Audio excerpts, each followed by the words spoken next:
Four people came to a Halloween event held in a large cornfield. At first they enjoyed the event, but they began to realize that something was wrong, and terrifying figures began to arrive targeting them. At the beginning of the film, there is a young woman running from being chased by something without wearing clothes.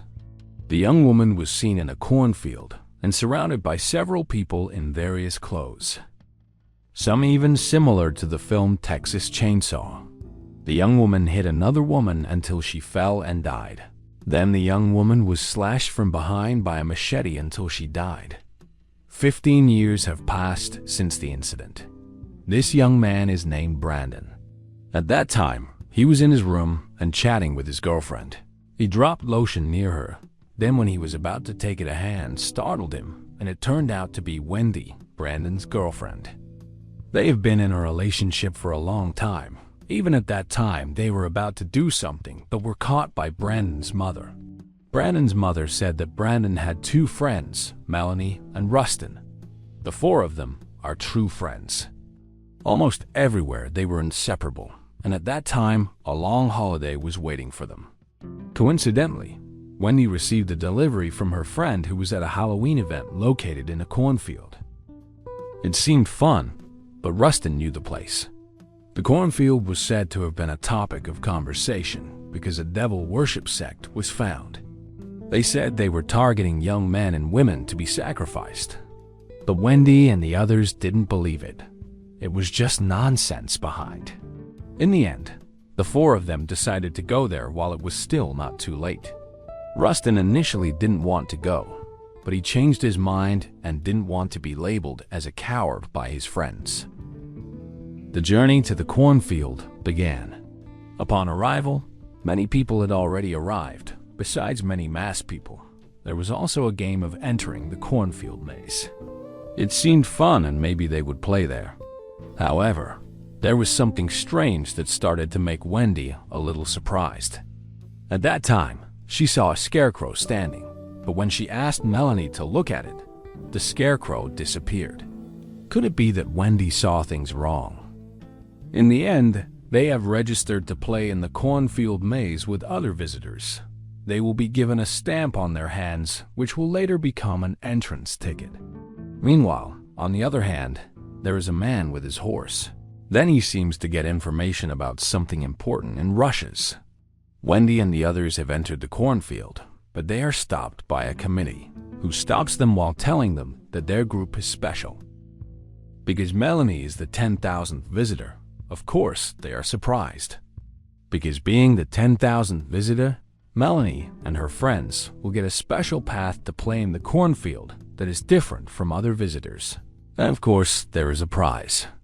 Then, not long after, the man with his horse appeared, the man named Hersel. He came to get information that there is a special guest.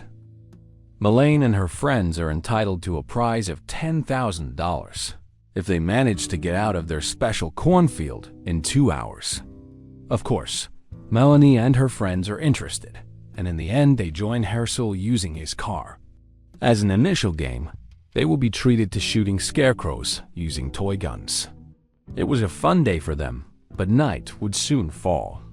Hersel stopped the car, and the game would soon begin. There were 4 paths they could take to get out of the cornfield. Initially, they were going to be together, but Melanie suggested they split up, believing that would increase their chances of getting the money.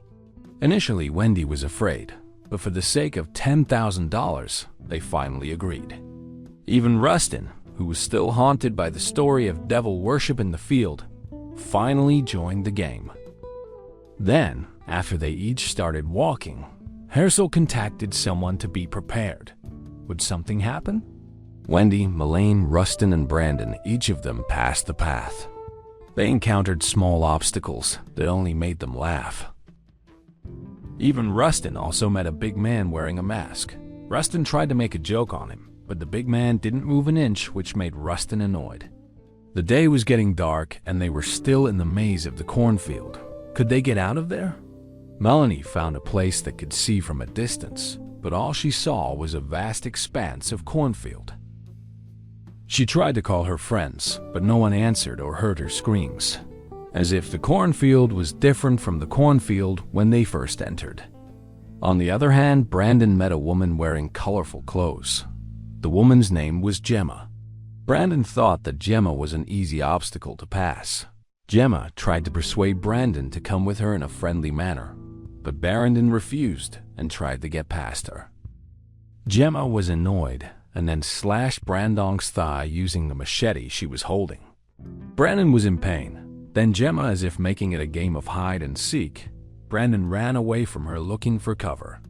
On the other hand, Melanie also faced another big man carrying a chainsaw. The man didn't move until he slammed his head into Melanie until she fell. Melanie was in danger, but she could hold on well. Even secretly, Melanie kept a small knife in her shoe just in case and injured the big man using the knife. When there was a chance, Melanie ran away and hid in the cornfield. Unfortunately, Brandon was caught. From behind, Gemma injected some kind of anesthetic until Brandon passed out. Gemma scolded the big man for letting Melanie go. Brandon fell. Now it was Rustin's turn. He saw another scarecrow. Rustin was naughty and tried to throw the scarecrow, but from behind, suddenly the scarecrow appeared and slashed Rustin's hand. Rustin was about to be taken by the scarecrow gang. Melanie appeared and tried to take Rustin away from them. Rustin gave up and didn't expect a problem like this to happen. Then Melanie was caught being attacked by the big man. Rustin tried to run away, but unfortunately, he was hit by a car to death. While Melanie, who was getting annoyed, stuck her small knife into the big man to death. Then, what about Brandon? Brandon was taken to a building, tied up, and his skin was taken by Gemma sadistically. Because he couldn't stand it, finally Brandon was gone. Not long after, the big man appeared carrying the body of one of them who was killed by Melanie. Gemma was annoyed how they could lose to a young woman who was smaller than them. One by one they began to fall. Now it was Wendy's turn. She met a fat man selling ice cream. At first they were fine, but when Wendy turned her back on the man, violence broke out until Wendy got into trouble. Wendy was still able to struggle free and tried to escape. She met Melanie, but from behind, a spear pierced Wendy's leg until she was pulled by them. Melanie tried to follow them with difficulty until she managed to arrive at the building where Brandon was tortured. Strangely, Melanie saw several men wearing all white clothes like doctors. What kind of place was that? Melanie quietly entered and slowly looked for Wendy. But unfortunately, Melanie was caught by the big man until she fainted. Melanie woke up tied to a chair and saw Wendy lying beside her, almost naked. What was their goal? Not long after, Herschel appeared and became the brains behind the attack. Herschel brought Gemma's mother, saying that Gemma would be proud. So Gemma was Herschel's daughter, and her mother had died at the beginning of the film. Herschel's goal was to take the skin of those who were chosen. The $10,000 in special people were just nonsense. They deliberately chose Melanie and her friends because of their good skin health. Later, their skin would be processed and made into skin lotion and then sold to the public. It was cruel. Melanie wouldn't let them do that. She'd rather die than give it to them. When Melanie was interrogated, she quietly began to free herself from her bonds. She pushed Gemma away and took a knife nearby. Melanie threatened them, but she was outnumbered. In the end, Melanie committed suicide. The next day, Brandon's mother searched for her missing son. She distributed posters to visitors at the cornfield. Brandon's mother met Gemma and Herschel while giving her a poster of her son. Gemma and Herschel pretended not to know.